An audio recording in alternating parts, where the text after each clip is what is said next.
New ইয়র্কের Manhattan থেকে আপনাদের সঙ্গে আছে আমি খালেদ মহিউদ্দিন। একটু দেরিতে হলেও ঈদ মোবারক বলতে চাই। আজ আমরা যাকে সঙ্গে পেয়েছি তিনি বাংলাদেশের সাবেক প্রধানমন্ত্রী শেখ হাসিনা।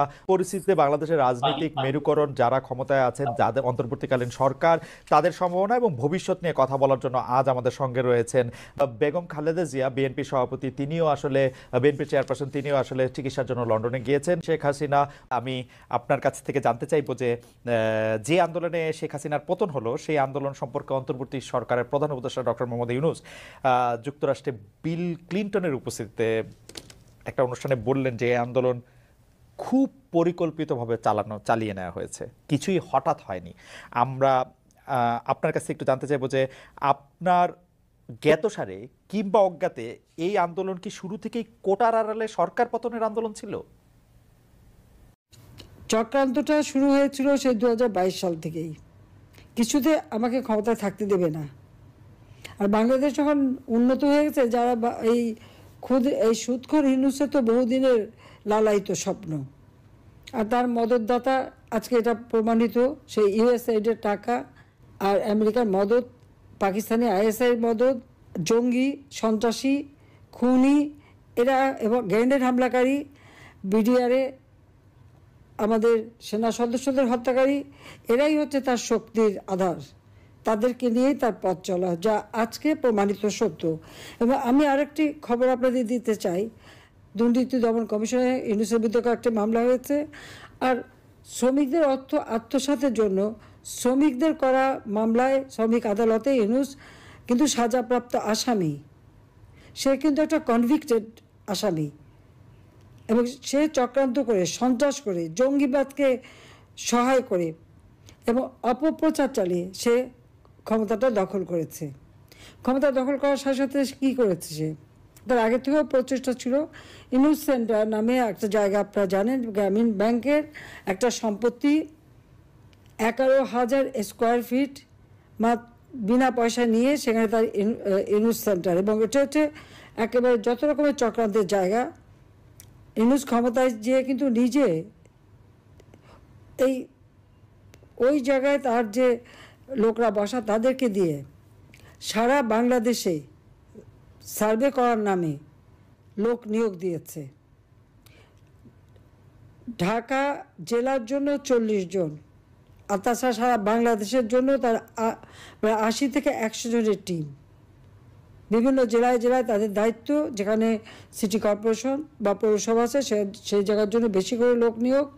এবং ইউনিয়ন পর্যায় পর্যন্ত সে লোক নিয়োগ দিয়েছে, যাদেরকে সে টাকা দেয়। তাদের হাতে মোবাইল ফোন, একদম স্মার্টফোন, তাদের হাতে কম্পিউটার, এবং সমগ্র বাংলাদেশের সমস্ত তথ্য দিয়ে তারা পাঠায়। এই যে তথ্যগুলি সে সংগ্রহ করে যাচ্ছে, সেটা হচ্ছে আওয়ামী লীগের নেতারা কে বেশি জনপ্রিয়, অতীতে কে জনপ্রিয় ছিল, বা এমপি ছিল, বা চেয়ারম্যান ছিল, বা কি ছিল, বা ভবিষ্যতে কে হবে, আর বর্তমানেও কে আছে। এই সমস্ত তথ্যগুলি সংগ্রহ করা, বিত্তশালী সম্প্রদায় কাকে সমর্থন দেয়, আওয়ামী লীগকে দেয় না কাকে দেয়, তাদের তথ্য সংগ্রহ করা। এবং আওয়ামী লীগ, বিএনপি, জাতীয় পার্টি, জামাত কার কোথায় কি অবস্থা, ভোটের কি অবস্থা, এই সমস্ত তথ্য সংগ্রহ করার জন্য তার কিন্তু এজেন্ট নিয়োগ করা আছে। এছাড়া সে যে বিশাল গুন্ডা বাহিনী পালে, 1000 মোটরসাইকেল তাদেরকে দেওয়া হয়েছে, এবং তাদের হাতে স্মার্টফোন, এবং কয়েকটা মাদ্রাসা, কিছু ইউনিভার্সিটি, 35টা কলেজ ইউনিভার্সিটির কিছু ছেলে মেয়েকে সে টাকা দিয়ে পেলে পুষে রাখে, এবং তাদেরকে দিয়েই যত অঘটনগুলি ঘটায়। এবং এটা যে তার একটা সেই মানে সূক্ষ্ম পরিকল্পনার ফসল, সেটা সে নিজেই বলে ফেলেছে বিল ক্লিনটনের অনুষ্ঠানে। খুব খুশি মনে হাত বা নাচিয়ে বলল যে এটা এখানে ছাত্র না, জনতো না, এটা হচ্ছে তার ম্যাটিকুলাস ডিজাইন করা মাস্টার মাইন্ড দ্বারা এই এমন ঘটনা ঘটিয়েছে যে শেখ হাসিনাকে ক্ষমতা থেকে হটিয়ে সে অবৈধভাবে জোর করে ক্ষমতাটা দখল করে নিয়েছে, মানে ডাকাতি করে ক্ষমতা নেওয়া। এবং ক্ষমতা নেওয়ার পরই আওয়ামী লীগের উপরে যত রকমের অত্যাচার, আর এই অত্যাচারে আরও উৎসাহিত হয়ে বিএনপি আর জামাত তো আছেই। কারণ জামাতের কথা হচ্ছে আমরা যুদ্ধাপরাধীদের বিচার করেছি, যেখানে জিয়াউর রহমান যুদ্ধাপরাধীদের মন্ত্রী করেছিল, আর যারা সাজাপ্রাপ্ত আসামি তাদেরও ছেড়ে দিয়েছিল। গোলাম আজম পাকিস্তানি পাসপোর্ট নিয়ে পাকিস্তানে ছিল, তাকে আবার ফেরত এনেছিল। কাজে তাদের আমরা বিচার করেছি, কাজে সেই প্রতিশোধ দেবে। আর জাতির পিতা বঙ্গবন্ধু শেখ মুজিবুর রহমানের হত্যাকারীদেরকে জিয়াউর রহমান ইন্ডেমনিটি দিয়েছিল, দায় মুক্তি, তাদেরও বিচার করেছি। আজকে আপনারা দেখেন 7ই জুলাই 2024 সালে যে আন্দোলন, কই পুলিশ তো কিছু বলেনি আন্দোলনকারীদেরকে, আমরা তো কিছুই বলিনি, বরং তাদের সাথে আলোচনা করা, তাদের পাশে থাকা। মেয়েরা যখন পথে নেমেছে তাদের নিরাপত্তা, ওই মেয়েরা যখন স্লোগান দেয় শেখ হাসিনা পদত্যাগ চায়, আর আমি তখন তাদের নিরাপত্তা দেই যে তাদের জন্য কোনো রকম অসুবিধা না হয়। আজকে তাদের অবস্থাটা কি? এখন মেয়েরা ঘর থেকে বেরোতে পারে না। তারা এমনই আন্দোলন করলো আর এমনই স্বাধীন করে ফেললো দেশ যে এখন নিজেরাই ঘরবন্দি। এখন যাবে কোথায়, তারা কি করবে? আর সেই যেটা কোনো কোটা ইস্যুই ছিল না, সেই কোটা আন্দোলনই বা তাদের কোথায় গেল? আর এখন সপ্তদলীয়করণ, এই অস্ত্র লাঠি সোটা নিয়ে চিফ জাস্টিসকে পদত্যাগ করতে বাধ্য, জজকে পদত্যাগ করতে বাধ্য। কোনোদিন এই অবস্থায় কখনো বাংলাদেশকে ভাবতে পারেনি। শিক্ষকদের চাকরি থেকে বের করে দিচ্ছে, ইউনিভার্সিটি, কলেজ, স্কুল সব জায়গায় ছাত্রছাত্রীদের অপমান করাচ্ছে, প্রতি পদে পদে চরমভাবে মানবাধিকার লঙ্ঘন করে যাচ্ছে। বাড়িতে ছোট শিশু তা থাকা সত্ত্বেও বাবা মাকে গ্রেপ্তার করেছে, বাবাকে তাকে মাকেও। তো এই বাচ্চাটাকে কে দেখবে? কি হবে তার? 93 জন আইনজীবীর বিরুদ্ধে মামলা তারা সারেন্ডার করেছে, তাদের জামিন দেবে না। কিছু জামিন দিয়েছে, কিছু দিচ্ছে না। মানে আপনি যে বিচার চাইবেন সেই সুযোগটাও নাই।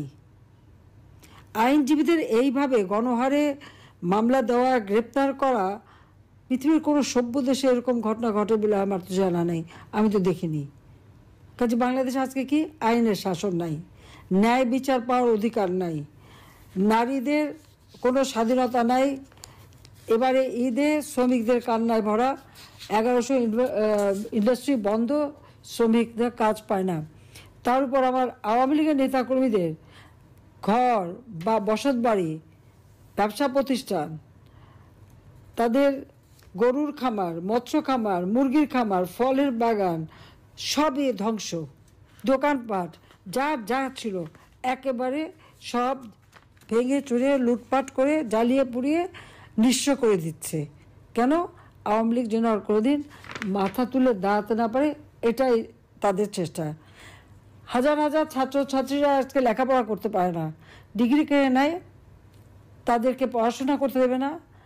একটা মেয়ে পরীক্ষা দিতে গেল, তাকে কিভাবে লাঞ্ছিত করলো, তাকে যারা মারলো, চুল ধরে টেনে মাটিতে ফেললো, পুলিশ দাঁড়িয়ে থাকলো, সেনাবাহিনীর সদস্য দাঁড়িয়ে থাকলো, অপরাধীদের কিছুই বলল না, আর যে মার খেলো সেই মেয়েটাকে ধরে নিয়ে জেলে পড়লো। এই পুলিশ, সেনাবাহিনী হোক, প্রশাসন হোক, জনগণের ট্যাক্সের টাকায় তারা বেতন পায়, আর তাদের সকলেরই আমি কিন্তু জীবন মান উন্নত করে দিয়েছি, বেতন ভাতা বাড়িয়ে দিয়েছি। কিন্তু এখন কি দেখলাম? তাদের কাছ থেকে জনগণ ন্যায় বিচার পেতে পারে না। এটা কোন ধরনের অবস্থা? একটা ইউনিয়ন পর্যন্ত এজেন্ট লাগিয়ে দিয়ে হাজার হাজার টাকা কোটি টাকা খরচ করে ইউনুস এখন কীভাবে আওয়ামী লীগ, 14 দল, মুক্তিযোদ্ধা, তাদেরকে নিঃস্ব করে দেওয়া, তাদেরকে ধ্বংস করে দেওয়া, সেই চেষ্টাই করে যাচ্ছে। আর তার দোসর জঙ্গি, সন্ত্রাসী, খুনি, দুর্নীতিবাজ, অবৈধ অস্ত্রধারী এবং জেলখানা থেকে তাদের সবাইকে মুক্তি দিয়েছে। গ্রেনেড হামলাকারী থেকে শুরু করে কেউ বাদ নেই, মুক্তি দিয়ে জেল ভরে ফেলেছে আমার আওয়ামী লীগের নেতা কর্মী দিয়ে। সবচেয়ে বড় কথা, পিটিয়ে মানুষ হত্যা করা, এমনকি আইনজীবীকে পিটিয়ে হত্যা করলো, মাথা কোপানো, মানে বর্বরতা। পাকিস্তান আর্মি গুলি করে মানুষ মারত, আর এরা এমনই বর্বর যে পিটিয়ে হত্যা, এমনকি অন্তঃসত্ত্বা নারী পুলিশ কনস্টেবলকেও ছাড়েনি। আর আমাদের মেয়েদের উপরে ইফতার বন্টন করছে, তাকেও, তার উপরেও জুলুম, তাকেও মেরে পাতা ফাটিয়ে দিয়েছে এবং কয়েকটা সেলাই পড়েছে।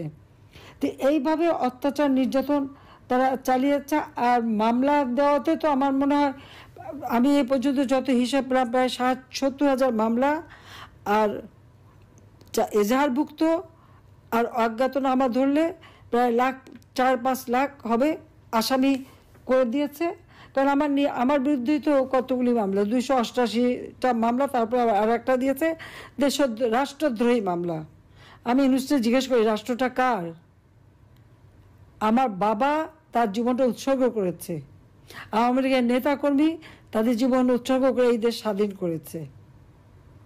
আমি জনগণের নির্বাচিত প্রতিনিধি, জনগণ আমাকে ভোট দিয়েছে, পার্লামেন্টারি পার্টিতে আমি ভোট পেয়েছি, সমর্থন পেয়ে সরকার গঠন করেছি।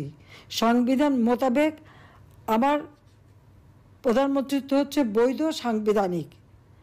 আর ইউনূস এই জঙ্গি সন্ত্রাসী তাদেরকে নিয়ে সূক্ষ্ম পরিকল্পনা করে সন্ত্রাস করে সে ক্ষমতা দখল করেছে। তার কোনো জনগণের ম্যান্ডেট নাই, সাংবিধানিক ভিত্তি নাই, আইনগত ভিত্তি নাই।